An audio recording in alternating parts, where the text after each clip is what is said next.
Movie theaters are not dead. In fact, movie theaters are about to make a huge comeback, and big companies are about to change the playbook in ways no one was expecting. So let's get right into it. For those of you that didn't see my recent video about the streaming bubble bursting, I'll summarize it for you. And if you want to watch the whole thing, I'll link it at the end.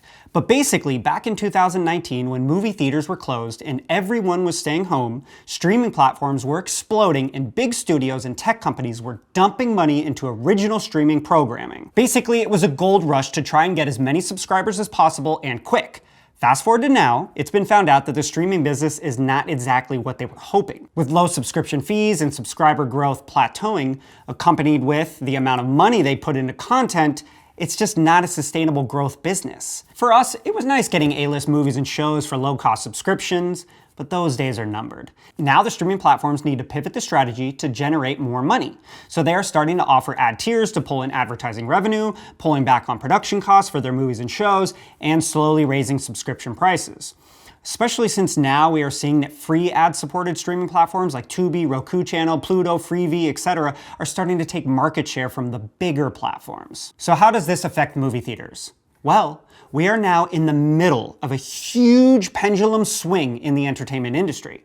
It wasn't that long ago that everyone thought movie theaters were dead and streaming was the final nail in the coffin for them. Well, now we are starting to learn that not only are movie theaters not dead, they are a necessity for the survival of Hollywood, tech companies, and in fact, a survival for the streaming business. So theaters are about to come back in a big way. But this time, it's going to look a little different. Unfortunately, in 2019, a number of smaller regional theaters closed for good and never came back. But others were left to reevaluate the future and get more creative. And you've probably noticed on some level, theaters have been forced to innovate. Theater operators have invested in the basics, improving sound and picture quality, but then also improving seating, better food and beverage rather than just hot dogs and popcorn, and nice conveniences like ordering concessions from your seat and getting it delivered. It's becoming more common to improve the cinema experience all around for the moviegoer, because they have to show that it's worth it for you to come there and spend the money instead of just staying home. They want to recreate the habit that on Friday or Saturday nights or whatever it is, people are going to go to the movies instead of just sitting in Netflix. Theaters are no longer taking audiences for granted. Already the industry is seeing improvements in ticket sales. They've had some big successes with Oppenheimer, Super Mario, Barbie, etc. Also, theaters are expanding their entertainment lineup to include events, live concerts, sports, and even Dungeons & Dragons campaigns.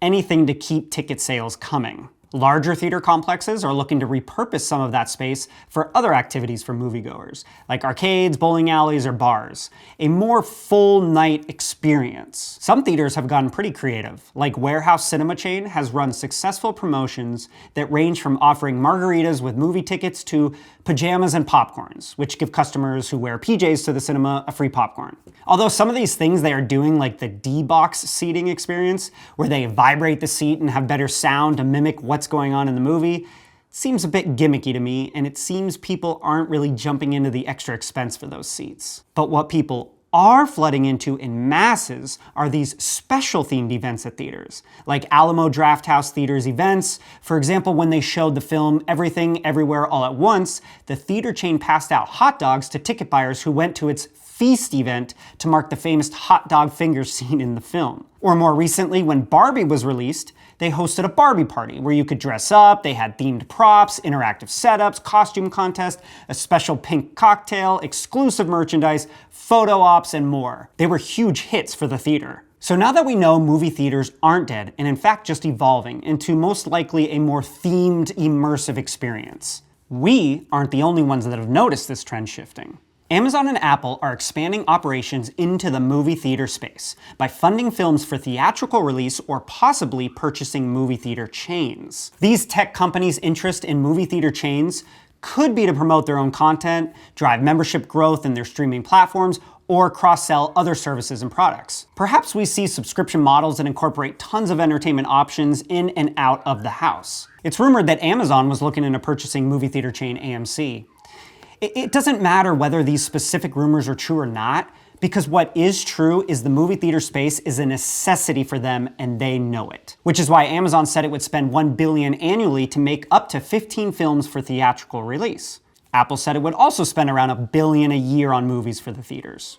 In fact, it's already started.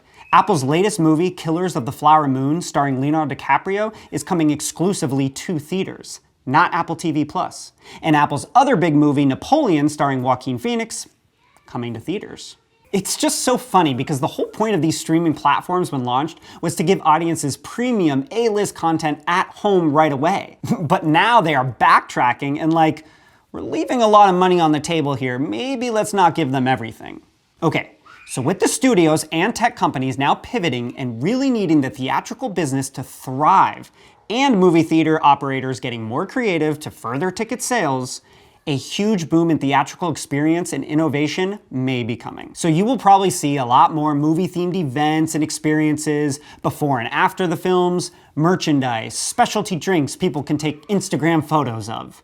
Kind of like going to a theme park. So for a lot of us, we just like to follow this stuff because we have interest in the future of content in the entertainment space.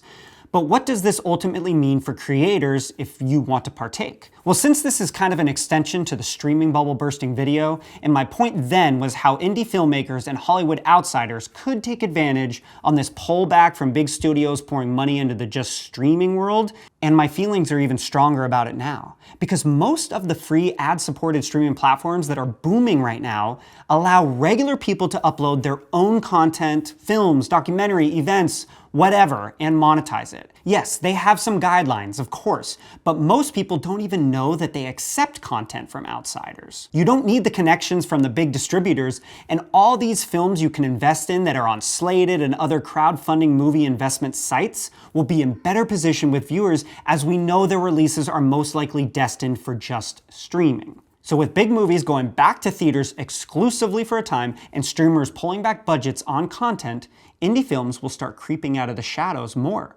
That's great if you're a creator or a viewer just ready for a change of pace. But tell me what you think. You think movie theaters are dead and this comeback is just going to be short-lived? Or are we in for a new era, and what does that look like exactly to you? I know some people that are already trying to capitalize by piggybacking off popular theater events in many creative ways. As always, I'll be back soon with more content exploring real opportunities to make money in the ever-evolving content creation space. Sometimes simple and direct, and like this video, a little more broad, just to watch the trends before they happen. Thanks for watching.